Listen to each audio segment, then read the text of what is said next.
मुख्यमंत्री नीतीश कुमार किसी को भी उनकी राजनीतिक शैली ऐसी नहीं है कि किसी को भी इतना हल्का बयान देने के लिए कहेंगे। या अब जीतन राम मांझी तो जेडीयू के प्रवक्ता हैं नहीं, वो तो एनडीए में हैं और वो जेडीयू के नेता नहीं हैं, वो अलग पार्टी है उनकी। अब नीतीश कुमार के कहने पर वो किसी को गाली देंगे, और मुख्यमंत्री नीतीश कुमार की छवि ऐसी नहीं है कि वो किसी को गाली देने के लिए कहेंगे। मुख्यमंत्री नीतीश कुमार ने कभी अपने भाषण वगैरह में भी या किसी के खिलाफ भी ऐसे शब्दों का इस्तेमाल नहीं किया है। तो कम से कम मुझे नहीं लगता कि मुख्यमंत्री नीतीश कुमार के कहने पर जीतन राम मांझी ने ऐसा कहा होगा। जीतन राम मांझी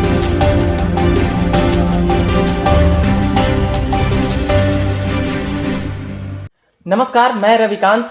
बिहार की सियासत पल पल बदलते रहती है और इतना बदलती है कि पूर्व मुख्यमंत्री क्या कुछ कह रहे हैं इसको लेकर अभी काफी बवाल मचा हुआ है और वह थम नहीं रहा है, क्योंकि यह बात उन्होंने किए हैं ब्राह्मणवाद को लेकर, ब्राह्मण की सोच को लेकर, और जो पूजा पाठ होता है, जो पूजा पद्धति होता है हिंदू समाज में, उसको लेकर किए हैं, और दलितों को लेकर। और पहले मैं परिचय करा देना चाहता हूं, अभिषेक मिश्रा हमारे साथ हैं, सीनियर रिपोर्टर हैं और पॉलिटिकल एनालिसिस भी करते हैं। तो इसको लेकर क्या कुछ कहेंगे अभिषेक जी? लगातार प्रहार कर रहे हैं जीतन राम मांझी ब्राह्मण के ऊपर।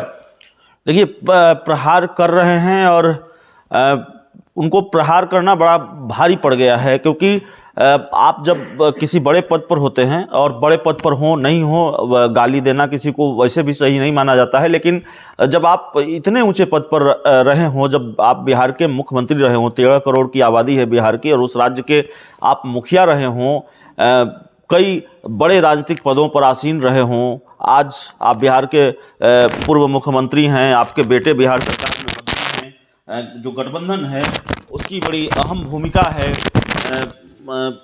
आपकी पार्टी की बड़ी भूमिका है एनडीए में, आप एनडीए का हिस्सा हैं और उसके सुप्रीमो हैं आप एक पार्टी के, और आप खुले मन से किसी को भी बिल्कुल वैसे शब्दों का इस्तेमाल किसी के लिए, किसी जाति या समुदाय के लिए कर रहे हैं जिसका इस्तेमाल हम कैमरे के सामने नहीं कर पा रहे हैं, तो जाहिर है ये बेहद आपत्तिजनक है और बड़ा कॉन्ट्रडिक्शन है, बड़ा विरोधाभास है। जब इस मामले को लेकर बड़ा बवाल हुआ, बहुत बवाल हुआ, तो उन्होंने कहा कि मैंने अपने ही समाज के लोगों के लिए उन शब्दों का इस्तेमाल किया।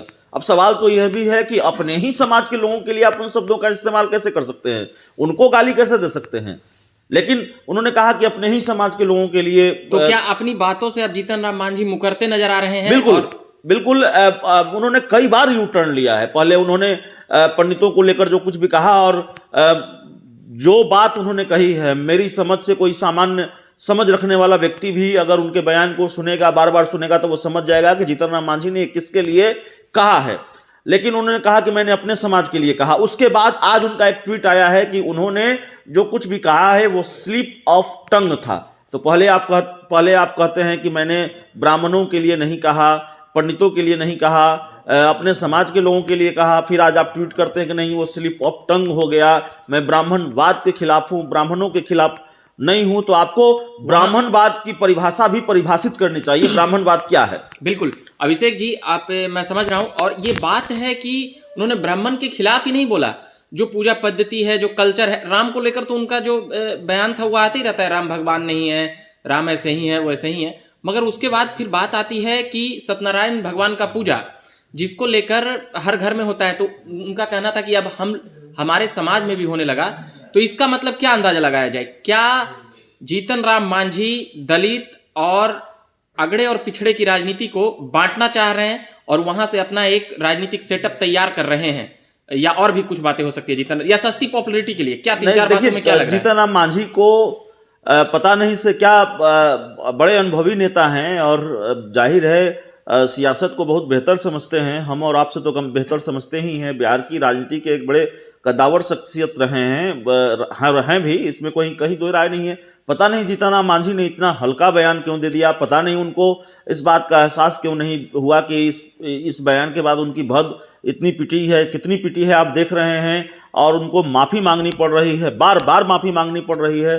तो पता नहीं जीतन राम मांझी इस नुकसान को क्यों नहीं समझ पाए, और जीतन राम मांझी की लानत मलामत खूब हो रही है, तो कोई फायदा ऐसे बयानों से होता है, मैं नहीं मानता। जीतन राम मांझी भी अब समझ गए होंगे और शायद अब उनकी जुबान नहीं फिसलेगी। जो इस बार जो जुबान फिसली है उनको भारी पड़ गया। हालांकि एक बार उनकी जुबान नहीं फिसली है, मुख्यमंत्री रहते हुए उन्होंने कई बार विवादित बयान दिए। और आपको याद होगा इसी वीडियो में, जिस वीडियो में उन्होंने पंडितों को लेकर जो कुछ भी कहा कथित रूप से, और उसके बाद इसी वीडियो में उन्होंने कहा कि बाबा साहब अम्बेडकर ने कहा था कि हिंदू धर्म से खराब कोई धर्म नहीं होता, और तमाम बातें उन्होंने कही। राम को लेकर कहा, और राम को लेकर पहले भी कहा कि हम राम को नहीं मानते हैं, राम के अस्तित्व को लेकर भी उन्हें, हाँ, फिर उन्होंने कहा कि हम पूजा नहीं करते हैं। तो आप ऐसे गठबंधन का हिस्सा हैं। सियासत में राम और बीजेपी का क्या रिश्ता है आप जानते हैं। राम को लेकर किस तरह की सियासत होती रही है देश में, और राम को लेकर बीजेपी का नजरिया क्या है। कम से कम जेडीयू के सर्वे सर्वा नीतीश कुमार राम के नाम पर राजनीति नहीं करते या राम को लेकर उतने मुखर नहीं होते, लेकिन नीतीश कुमार ने कभी राम को लेकर उस तरह का बयान नहीं दिया, उनके अस्तित्व को नहीं नकारा जिस तरह से जीतन राम मांझी नकार रहे हैं। जीतन राम मांझी केवल बयान नहीं दे रहे हैं, वह पूरे मंच से वह खुलेआम बाद में माफी मांग लेते हैं कई बयानों के बाद। अभिषेक जी पूरा सुनिएगा। तो वहां पर यह कह रहे हैं कि वो पूरे पॉलिटिकल सेटअप को भी चेंज कर रहे हैं और अपने जातीय गोलबंदी भी कर रहे हैं, क्योंकि बिहार में जाति एक बिहार यूपी या आधा हिंदुस्तान कहें जाति को देखकर वोटिंग को उस वक्त सेंसिटिव हो जाती है मुद्दा। तो जीतन राम मांझी एक लाइन खींचना चाह रहे हैं या एक अपना एक जगह बनाना चाह रहे हैं दलितों के मन में कि हिंदू और दलित अलग है। उन्होंने कई बार ये बयान दिया है। इस पर जरा बताएंगे। नहीं, तो इसमें बहुत सफलता उनको मिलेगी। वो जो कर रहे हैं वो कितना सही है, उनका रास्ता कितना सही है, ये वही बता सकते हैं। लेकिन इस बार जो उन्होंने किया है और जिस तरह का बयान दिया है वो तो बेहद आपत्तिजनक है, और ये तो उनको भारी पड़ गया। और देखिए, जीतन राम मांझी की राजनीतिक मुश्किलें लगातार बढ़ी हुई है। जीतन राम मांझी का जो कद है बिहार की सियासत में वो लगातार घट रहा है। जीतन राम मांझी बिहार के मुख्यमंत्री रहे और उसके बाद मुख्यमंत्री पद से हटे, तो बहुत आसान नहीं रही है उनके लिए सियासत की राह। बहुत बेआबरू होकर उनको महागठबंधन से बाहर आना पड़ा है, और बहुत बेआबरू होकर उनको एनडीए से अलग भी होना पड़ा था। और इस बार जो उनके तेवर हैं, ऐसा लगता है शायद एक बार फिर वो एनडीए से अलग होने का सोच रहे हैं या फिर उस रास्ते पर हैं, क्योंकि तेजस्वी यादव की बेरोजगारी यात्रा है, उसका भी शायद उन्होंने समर्थन कर दिया है, जो हमारे पास जानकारी है, जो खबर है। और नीतीश कुमार की शराबबंदी पर, बिहार की शराबबंदी पर वो सवाल उठा रहे हैं और तमाम तरीके का बयान दे रहे हैं। अभिषेक जी, जीतन राम मांझी कभी उतना बड़ा मास लीडर नहीं रहे। वह मतलब कि एक तरह से कह सकते हैं कि नीतीश कुमार के फैसले के कारण मुख्यमंत्री बन गए, विश्वसनीय होने के कारण, मगर उसके बाद उनका गिरावट आया, फिर बाहर हुए और अपनी ताकत को वह समझे। मगर क्या यहाँ पर ब्राह्मणों को लेकर जो एक तरह से उन्माद भरने का प्रयास किया जा रहा है, साफ कह सकते हैं उनको छेड़ने का और भड़काने का पूरी प्रयास किया गया है जीतन राम मांझी के द्वारा, और पूर्व मुख्यमंत्री हैं, तो क्या अब नीतीश कुमार और तमाम बीजेपी के जो आला कमान है, क्या वो एक्शन में आएगी?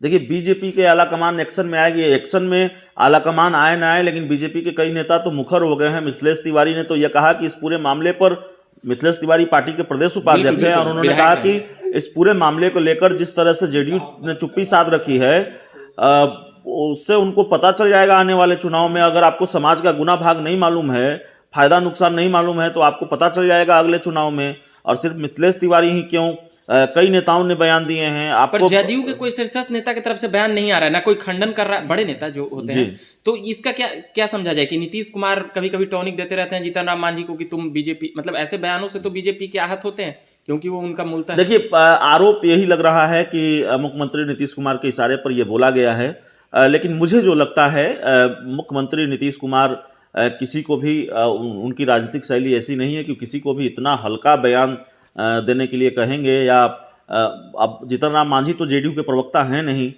वो तो एनडीए में हैं, और वो जेडीयू के नेता नहीं है, वो अलग पार्टी है उनकी।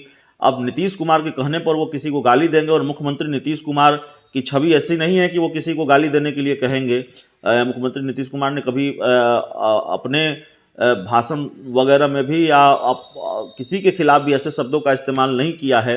तो कम से कम मुझे नहीं लगता कि मुख्यमंत्री नीतीश कुमार के कहने पर जीतन राम मांझी ने ऐसा कहा होगा। जीतन राम मांझी की ऐसी छवि रही है, उनका ऐसा रेपुटेशन रहा है, बोलते बोलते वो बोल जाते हैं और फिर बाद में उनको माफ़ी मांगनी पड़ती है। कई भूमिहार संगठन लगातार आंदोलन प्रदर्शन कर रहे हैं।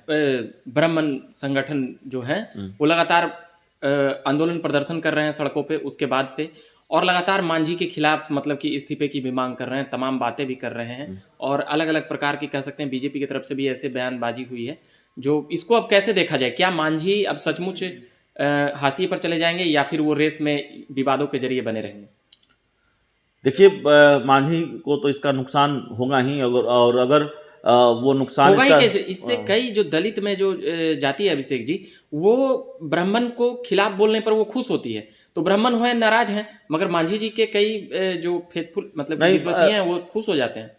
नहीं, मुझे नहीं लगता कि कोई किसी को भी गाली देगा तो कोई भी समझदार व्यक्ति होगा, कोई भी समझदार समुदाय होगा तो वो खुश होगा। दलित भी ब्राह्मण को गाली देने से खुश होते होंगे, मुझे ऐसा नहीं लगता।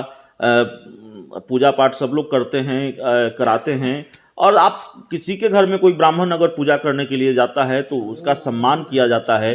कोई ब्राह्मण ये आरोप नहीं लगा सकता कि उसको अपमानित किया गया किसी दलित के घर में, और कोई दलित ये आरोप नहीं लगता कि कोई ब्राह्मण उनके घर में पूजा पाठ कराने आया तो उन्होंने भेदभाव किया और अच्छे से पूजा पाठ नहीं किया। तो देखिए, ये जीतन राम मांझी की सोच हो सकती है, ये जीतन राम मांझी का बयान हो सकता है।